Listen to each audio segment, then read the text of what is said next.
Maricá tem a sua emissora de TV por streaming, nos principais apps do país, agora no conforto do celular, na sua TV. Soul TV, Maxcloud, Roku, mais de 300 mil assinantes cadastrados. Uma programação local transmitida para todo o Brasil e mais 196 países. Educação, arte, cultura, filmes, desenhos, gastronomia, esporte, a palavra de Deus, louvores, entretenimento e muito mais. TV Ondas de Maricá. Aqui você vê o que você quer ver. O título de Mestre do Frio se atribui a quem tem experiência suficiente. Mestre do Frio Ar-Condicionado, uma empresa que quem contrata recomenda. Ouçam. Olá, eu sou o Dilon Correia, estou aqui para dizer que em nossa empresa os serviços da climatização está por conta do Mestre do Frio. Se eu fosse você, faria um orçamento sem compromisso e vai ver do que eu estou dizendo. Eu recomendo profissionalismo e qualidade, Mestre do Frio Ar-Condicionados. Meu nome é Francisco, sou da restaurante Mistura Grill.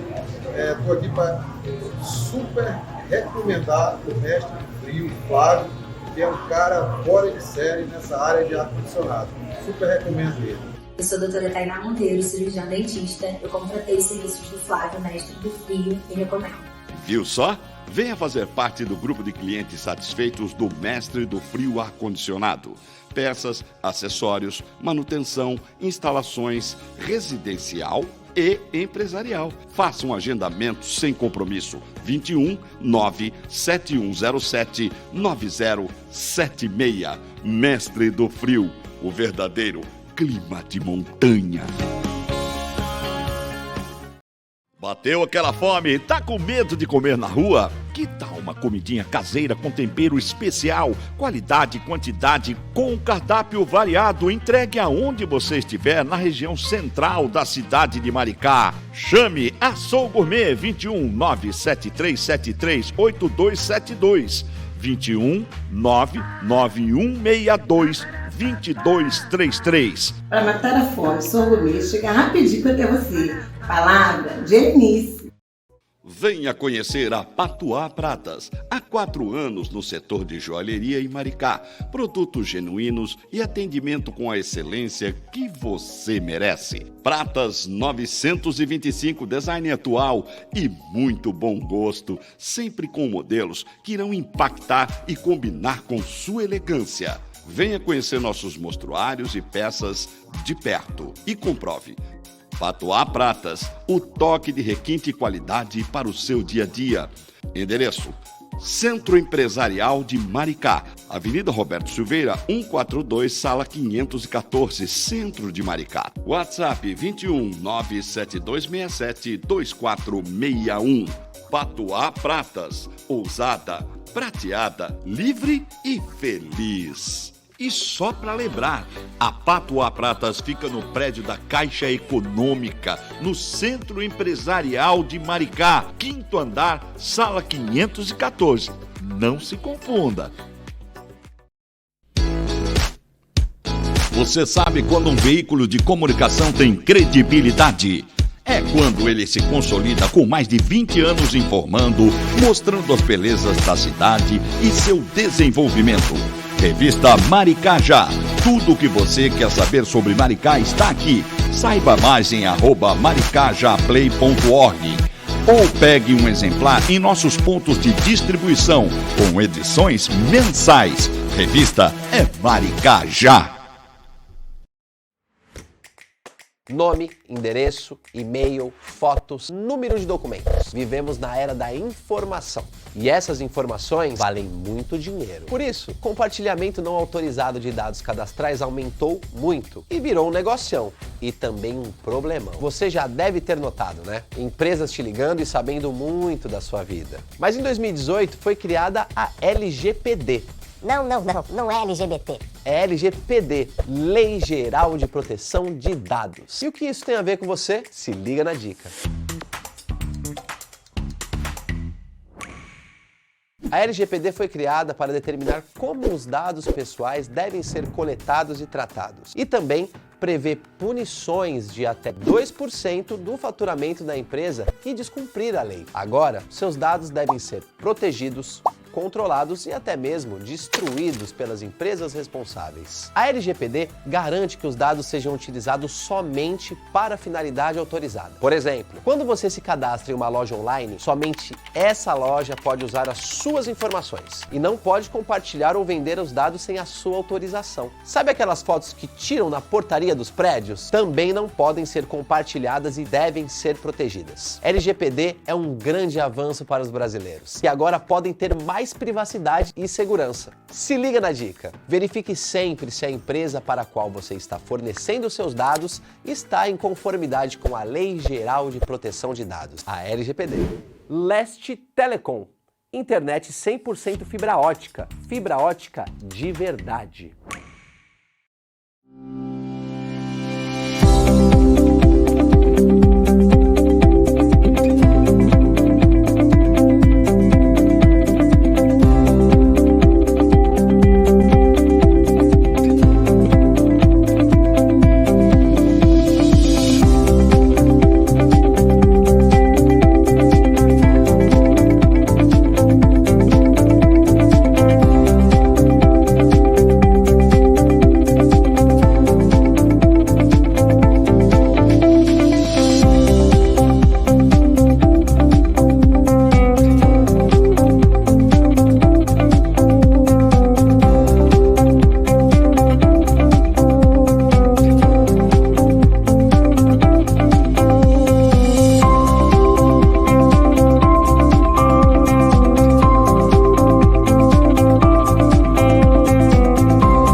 O programa a seguir é uma produção independente. A responsabilidade é inteiramente de seus idealizadores.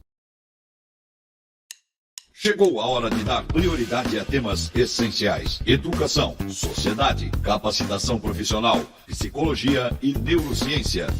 O psicólogo e neurocientista Dr. Alan Christie convidam você a participar do programa Portal Educativo. Fala aí, gente boa aqui da TV Ondas de Maricá. Estamos iniciando mais um programa Portal Educativo, continuando aí a nossa série de entrevistas sobre o ser humano. Gente, essa série de entrevistas foi construída a partir da demanda de cada um de vocês, que queriam debater, conhecer, conversar um pouco mais sobre o ser humano. E hoje trazendo aqui um convidado super especial, veio lá do Sul, diretamente lá de Florianópolis, né? Para conversar aqui com a gente hoje, também atendendo ao pedido de vocês, espectadores, sobre saúde mental. Gente, saúde mental hoje é algo visto como muito importante para todos nós. A pandemia acendeu essa discussão de uma forma amplificada e eu acho que todos nós hoje temos uma preocupação com a nossa saúde mental, com o nosso bem-estar, com nossa qualidade de vida, com o nosso equilíbrio psíquico, emocional. E a gente trouxe, então, Paulo Renato Aquino, psicólogo também. Ele vai se apresentar para vocês, para a gente conversar um pouco sobre saúde mental. Paulo, primeiro a gente quer conhecer um pouquinho da sua história, da sua trajetória. Quem é Paulo Renato Aquino? Muitos já te conhecem aqui no município, na região. Você já esteve aqui, já morou aqui, trabalhou aqui, fez uma história, deixou um legado bacana aqui para nós, mas hoje está trilhando aí outros caminhos. Mas é bem possível que alguns dos nossos espectadores não te conheçam ainda. A gente quer que você conte um pouquinho dessa história, dessa trajetória, para a gente tentar entrar, então, no nosso tema de saúde mental. Perfeito. Boa tarde, pessoal. Alan, prazer estar aqui no Ondas de Maricá. E, então, tudo começou com a graduação em psicologia, ali me formei em 2008. Já tinha feito estágios e pesquisas em saúde mental. E aí falei, não vou seguir atrás de títulos e pós-graduações ainda. E aí trabalhei até 2018, mais ou menos. No princípio de 2018, vou e faço as minhas mestrado e agora atualmente estou no doutorado, né? E sempre muito preocupado com a saúde pública, e aí a saúde mental é dentro como uma questão de saúde pública, né? Então, sempre muito vestindo a camisa, né? Sempre querendo o melhor para a população. E esse é o Paulo que vocês vão conhecer um pouquinho mais aqui hoje, no Ondas de Maricá. Então, Paulo, hoje a gente está com... Na realidade, a gente tem feito uma série de entrevistas aqui no programa Portal Educativo e a gente tem trazido várias questões, principalmente que foram suscitadas ou amplificadas nesse pós-pandemia, né? A gente viveu uma situação bastante crítica, teve a questão do isolamento social, né? A questão do trabalho remoto, né, a própria questão de saúde pública, com muitos lutos, muitas mortes. Então, tudo isso trouxe ao ser humano, colocou o ser humano em xeque, né? Em especial aqui no nosso país, porque a gente vivenciou outras crises, né? Uma polarização política, ideológica. O nosso país também, né, demonstrou alguns despreparos, algumas dificuldades na superação dessa crise de saúde pública, né? Divergências também de intervenção, algumas demoras, todas as questões legais envolvidas, né? A ciência ela foi também questionada, né? Teve essa questão da ciência, é válido o que a ciência está apontando, ou existem outras questões que precisam ser ponderadas e medidas aí. Então, acho que tudo isso, todo esse cenário, nos trouxe principalmente um questionamento sobre a nossa saúde mental, né? E aí eu acho que agora a gente está juntando um pouco os cacos, reorganizando um pouco a nossa percepção disso, mas fica a primeira pergunta: o que é saúde mental, então, né? O que a gente está entendendo como saúde mental?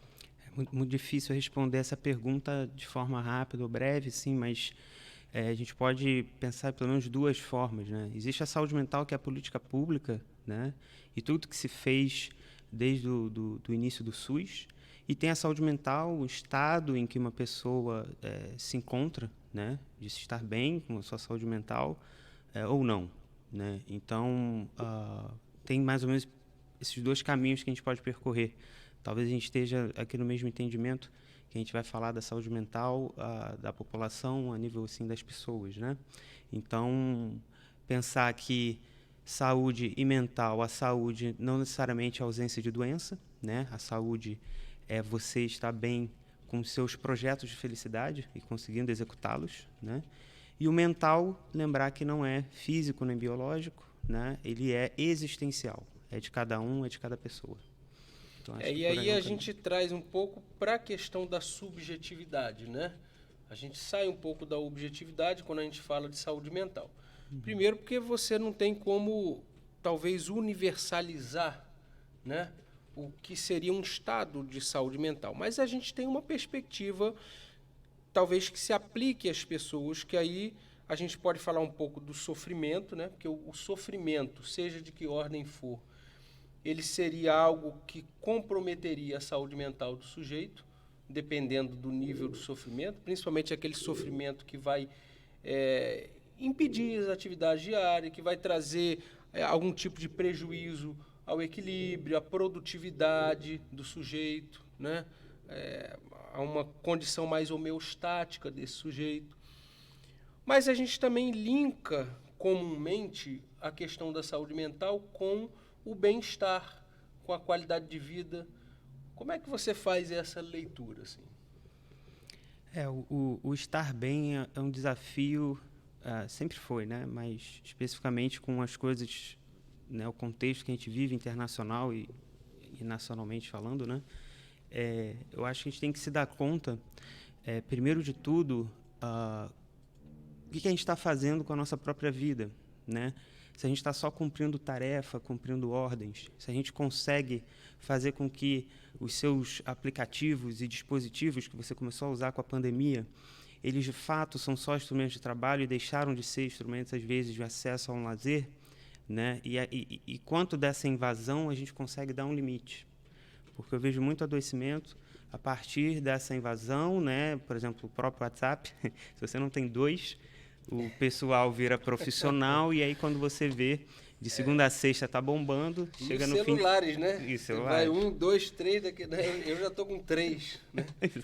Chega uma hora que você tem que ver os 3.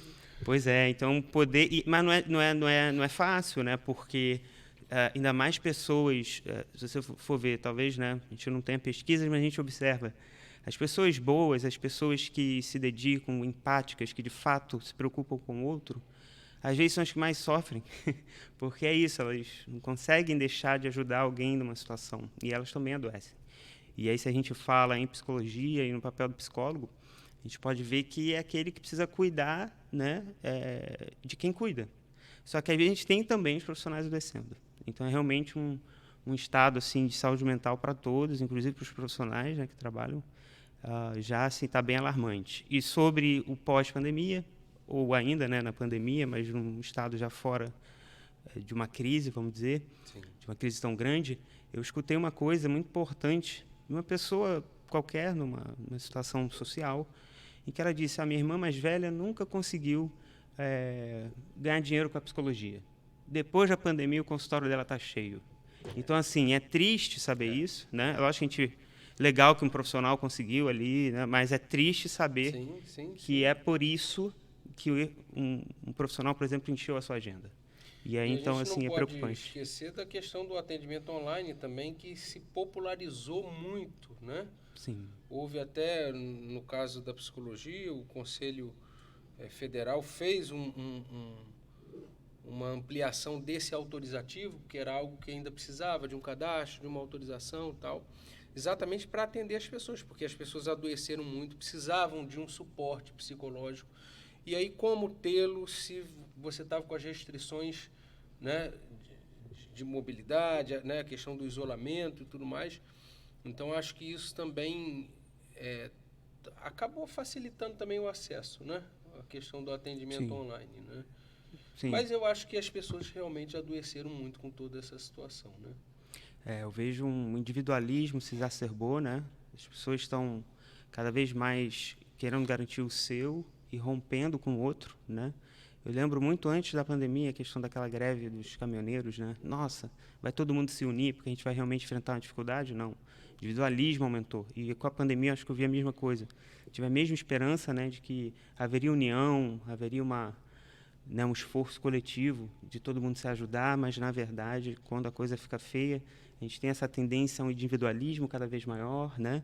E isso só pode trazer sofrimento, porque ser humano é um ser relacional, social, né? E ele não é esse caminho. Você fez uma articulação interessante da saúde mental com a questão da felicidade, né? Você falou a felicidade de cada um, você, claro, deu uma coisa da singularidade, né? Da perspectiva de felicidade, mas você fez essa articulação. E as pessoas normalmente fazem essa relação direta entre a saúde mental, estar bem mentalmente, psicologicamente, emocionalmente, com a questão de estar feliz, né? Estar contemplado ali e tal. Há uns anos atrás eu fiz uma pesquisa de ordem profissional, mas pessoal, assim, não foi uma pesquisa científica, sobre conceitos de felicidade, né?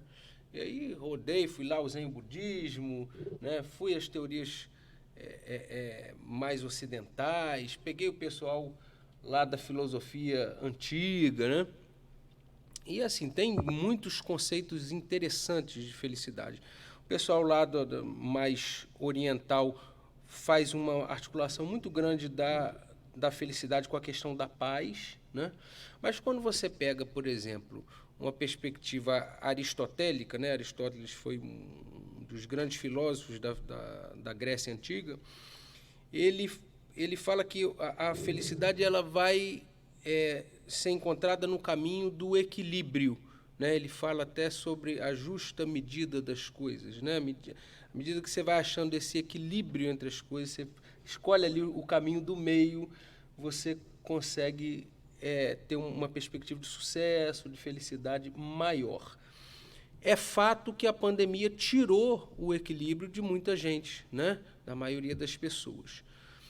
Mas, puxando essa perspectiva aristotélica, você acha que a saúde mental ela também está ligada ao equilíbrio, a uma homeostase psicológica? Isso com certeza, porque não dá para a gente estar o tempo todo bem, né? E nem o tempo todo mal. Então, assim, acho que a grande questão é situações de tristeza, né, e alegria que são da vida, elas poderem escapar a essa lógica da medicalização da vida, que não é só a tomada do medicamento, mas tudo que envolve você diagnosticar situações que são comuns da vida. Então, a pessoa que está querendo entender o que se passa com ela, e às vezes é um medo, uma insegurança, que sempre comum, né? Comum a todos. Mas por a gente ter essa questão de que precisa ter um diagnóstico, uma intervenção terapêutica, né? Que para muitos um CID, né? Fica então as existências passam a ser capturadas e a chance, a possibilidade de você ter uma vida em equilíbrio, porque em alguns momentos você ficar feliz, você ficar triste, né? Normal, a gente tem momentos de lazer, momentos de trabalho, e aí quando isso começa a não ter mais como você falou, homeostase, né? Esse equilíbrio, a gente passa a ter problemas, né? Então as pessoas acham que estão doentes e não estão, né? Ou o inverso, né? E fica essa confusão e ninguém mais sabe o quê. E aí em saúde mental, só para continuar, a gente sabe que a gente está com um problema quando começa a aparecer no LinkedIn pessoas, eu vou falar sobre saúde mental. Aí você já sabe que a coisa está realmente complexa. São muitas entradas de pessoas diferentes querendo explicar ou dizer o que é a saúde mental, né? E aí a gente tem, às vezes fala no mesmo palavra, mas não é a mesma coisa. Problema de conceito. Eu vou te falar, me chamou muita atenção logo no assim, quando o isolamento social foi acabando, né? E eu peguei a Ponte Rio-Niterói e o maior outdoor era um outdoor da Amil, que é uma operadora grande de saúde, e precisamos falar de saúde mental. Vamos tratar a saúde mental. E aí eu vi que isso começou a pipocar nas operadoras de plano de saúde, né? Porque, na realidade, a demanda começou a ficar tão grande e isso passou a ser comercial também. Tinha que vir a nota assim, não sabemos do que estamos falando. Exatamente. Seria legal. Ou de que saúde mental estamos falando. De que né? saúde mental. Mas realmente é bem interessante. Aí eu queria te fazer uma pergunta também provocativa, né? Quando você pega, por exemplo, a teoria psicanalítica, né? Freud vai falar muito sobre essa questão da influência dos conteúdos inconscientes, né? Que são aqueles conteúdos lá dentro da sua mente, que estão escondidos, mas que têm um potencial, né? Sobre as coisas que você faz na sua vida consciente, né? Influenciam naquilo que você faz na sua vida consciente. As inscrições traumáticas, né? Os conteúdos latentes e tudo mais. Você pega a TCC, vai falar que existem os padrões de comportamento, né? Que também vão influenciar nas suas decisões, nos seus comportamentos, nos seus pensamentos e tal. Pensando nisso tudo aí, e falando de saúde mental, o sujeito ele pode boicotar a sua saúde mental, às vezes sem saber, sem perceber. A nossa mente faz isso, ela nos boicota também em alguns momentos. Legal você falar da psicanálise, porque não foi a corrente que eu segui, mas tenho um enorme respeito, porque comecei com a psicanálise, né? A gente teve professores muito legais, né? Você mesmo também, né? Sim, se formou lá na Federal, UF, na UF. E aí a questão, aí a gente tem que voltar ao bom e velho Freud, né? Quando ele dizia da formação de um sintoma, né? E aí você começa a entrar em todo a influência da cultura, né, e das proibições, e como aquilo, quando você não realiza certa pulsão, né, um movimento de vida, e aí vem a noção do recalque, mas assim, no final das contas, o que acontece? Algo na sua vida que se repete, te traz sofrimento, mas que não se trata de, eu tenho um dedo podre, eu só dou azar, nossa, mas que coincidência, mas inconscientemente a gente acaba buscando situações de sofrimento. Então você pode escolher uma pessoa, uma amizade ou alguém para um relacionamento já pronta para te fazer sofrer, e aí o professor dizia, né, pasme, a pessoa nunca fez mal a ninguém, mas você faz ela te atender nessa sua pulsão de morte, né, que remete a uma compulsão, a repetição, né, para te trazer um sofrimento. E aí, nas situações de vida, isso pode estar acontecendo e a pessoa não ter consciência de que boa parte desse sofrimento é de responsabilidade dela mesma. Então, a gente pode chamar de um boicote, né, porque, na verdade, é um inconsciente que ainda não se tornou minimamente trabalhado, né, e a pessoa entendendo que existem certas contradições que lhe fazem parte. E aí a própria trabalho da psicanálise é legal, que é isso, né? No que eu repito sempre, e eu tenho que agora me haver com isso, porque a mudança também desses sintomas, eles não ocorrem. O que ocorre, e aí o final de análise, né, é você fazer pazes consigo mesmo. Bem, eu sou assim, mas eu não vou mais fazer que isso me sofra, ou seja, um drama tamanho, como antes eu desavisado. Agora eu estou calçado. Por isso a importância do psicólogo, né, e dos psicanalistas e de outras correntes também. Que serão colaboradores nesse processo de autoconhecimento. Sim, totalmente. Né, essa amizade consigo mesmo, com as suas questões, com a sua história, né, com as suas marcas, com as suas feridas históricas também, né, enfim. Mas quando você falou dessas repetições, né, assim, trocando miúdos, se a gente pudesse falar numa linguagem, né, até para o nosso público entender, é como se fossem vícios mentais, comportamentais, emocionais, e que geram um prejuízo à sua saúde mental, né? Porque se você não consegue fazer diferente daquilo que você faz, e aquilo não te faz bem, né? Por exemplo, você reproduzir relacionamentos tóxicos, você reproduzir comportamentos que vão te trazer prejuízo, ou que vão te afastar das pessoas que você ama, ou que vão te trazer prejuízos no trabalho, ou que vão prejudicar a sua socialização, né, com as outras pessoas, sua interação. Quer dizer, isso é como se fossem vícios comportamentais, emocionais, que vão trazer um prejuízo à saúde mental. É mais ou menos isso? Sim, concordo, Alan. E aí, qual é a pergunta? Então, a pergunta é como, então, buscar a saúde mental. Como obter a saúde mental, né? Se você tem esses determinantes, se você tem questões até que estão para além, né, da sua consciência, daquilo que você pode dominar, como que você obtém a saúde mental? Pois é. Para além de uma coisa prescritiva, procure um psicólogo, porque assim, não é porque somos psicólogos vamos defender a classe. Acho que como qualquer outra categoria profissional e com sucateamento da educação há muito tempo, né, educação superior, fundamental e média também, mas né, nem todos são, enfim, ótimos profissionais em qualquer das áreas.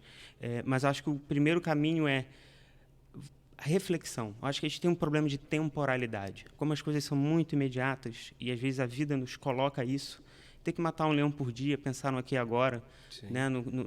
Se você vai conseguir almoçar hoje, né? Então, assim, mas se você conseguir pensar assim, bem, tudo bem, eu preciso hoje matar um leão por dia, mas sair dessa temporalidade, da resolutividade das coisas e reservar algum momento da sua vida para uma autorreflexão, né? E aí tentar pensar sobre o que você sente e sentir sobre o que você pensa, né? Uma certa congruência ali entre racional e emocional, porque sofrimento, geralmente, quando a gente tem um conflito que geralmente é uma contradição, um paradoxo da própria pessoa, né? Então, eu acho que...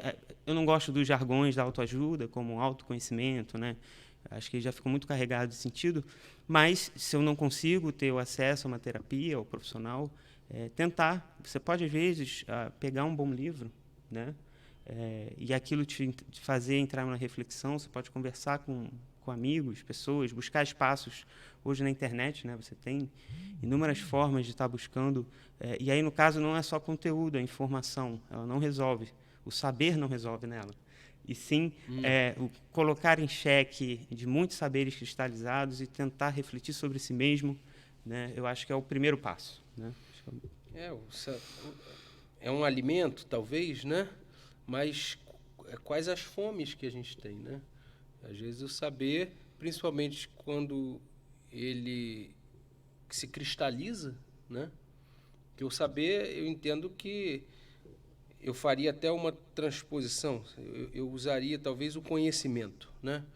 Que o conhecimento ele tem uma perspectiva mais libertadora do que propriamente o saber, né? O saber ele é mais enquadratório, o conhecimento ele é mais amplificatório, né? Ele talvez traga a possibilidade maior do incômodo, do caos, né? Quando você se abre ao conhecimento. Sim. Paulo Freire não nos deixaria fugir muito disso. Mas aí eu penso o seguinte, nesse contexto que você está falando, e aí você falou muito sobre essa questão do tempo, de matar um leão por dia, que são coisas muito próprias do contemporâneo. Eu acho que a gente vive hoje numa batida de turnos de trabalho, de pensamento, de estímulos, né? Fica um dia sem abrir nenhuma mensagem, sem mexer em nada de rede social, e você vai chegar ali ao final de 24 horas com 1.000 mensagens, 500 mensagens, 2.000 mensagens. Será que é possível dar conta disso tudo, de todos esses estímulos, todas essas provocações, todas essas vozes, todos esses apelos?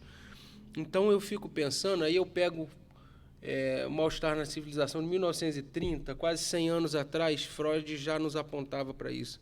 Você pega Bauman, agora já mais recente, 2003,